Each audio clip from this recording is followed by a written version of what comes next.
Hello everyone and welcome to Lush and Salty Aquariums. My name is Stefan and thanks for coming to the channel. We're at my ADA 60H, or the 22.5 gallon aquarium that's in the center of my fish room. A couple weeks ago I was at this aquarium and made a video discussing whether this is more of a nature style tank or diorama style, so some technical stuff there, but this is gonna be about all the good stuff, plants and animals. All right, so since that video, at a swap from Primetime Aquatics, I got a group of these gorgeous Rummy Nose Rasboras.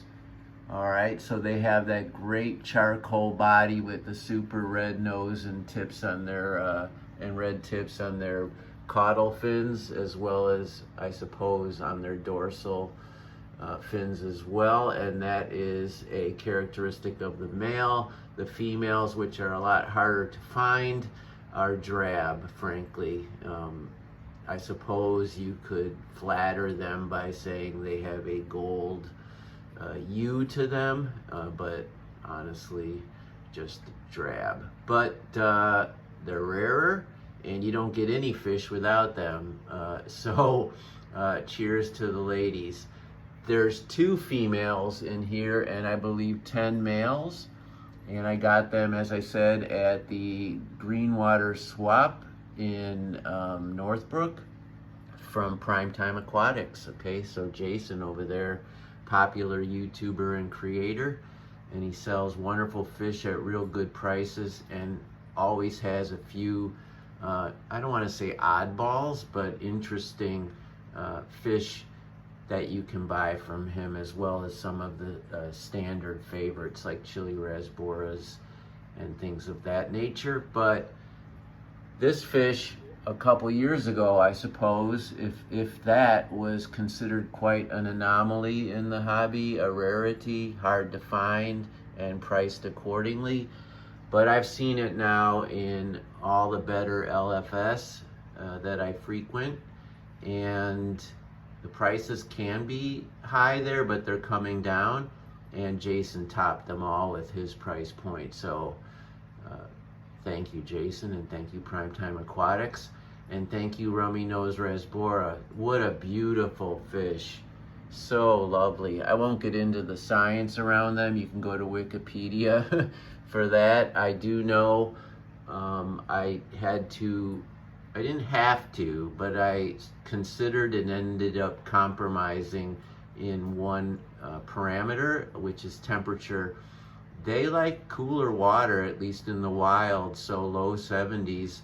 And this tank was always between 78 and 80, especially when I had angelfish in here, which I no longer do.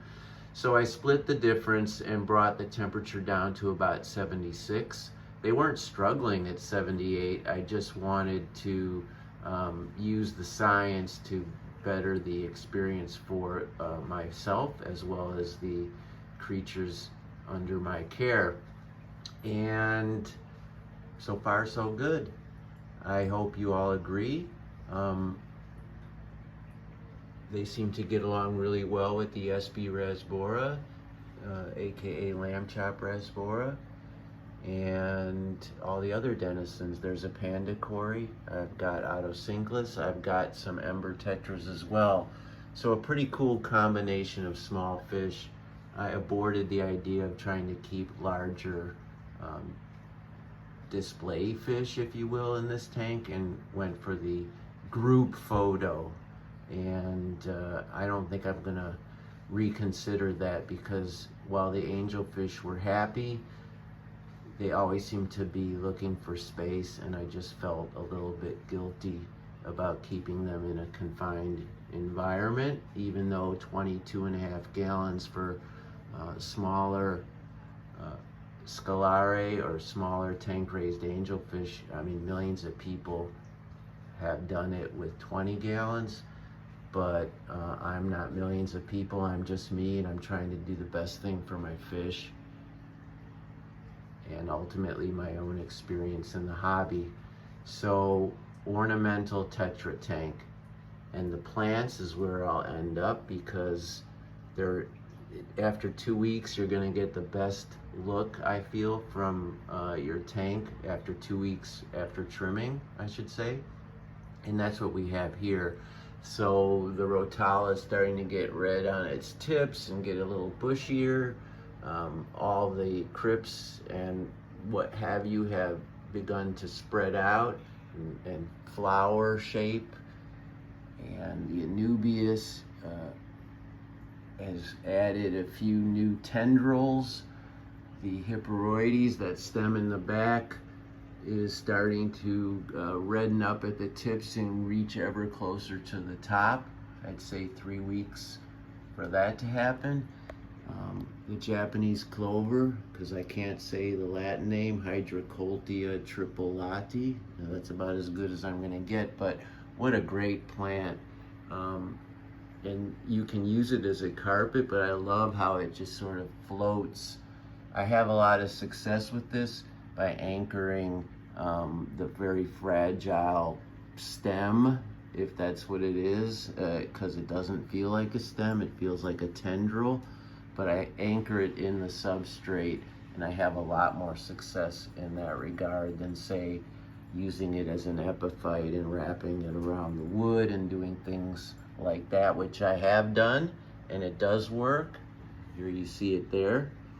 But this is so lovely, the architecture of it and how it just feels. It just has a great feel. You see a little ram's horn snail navigating it, and the weight of that invertebrate is not taking down the plant, so it seems to be doing great. Okay, so Blixa japonica, this aloe vera looking plant, Sterogen repens, S. repens, and that looks good, right? So I have over time seen this plant get a leggy stem and just lose a lot of its appeal, but right here, right now, it's looking pretty sweet. And I've had to do a lot of trimming and pulling, honestly, to get it that way, because it was super bunched up. And not that that looked bad, but one day it's awesome, you know, I make a video and I brag about how awesome my carpet of S. repens is,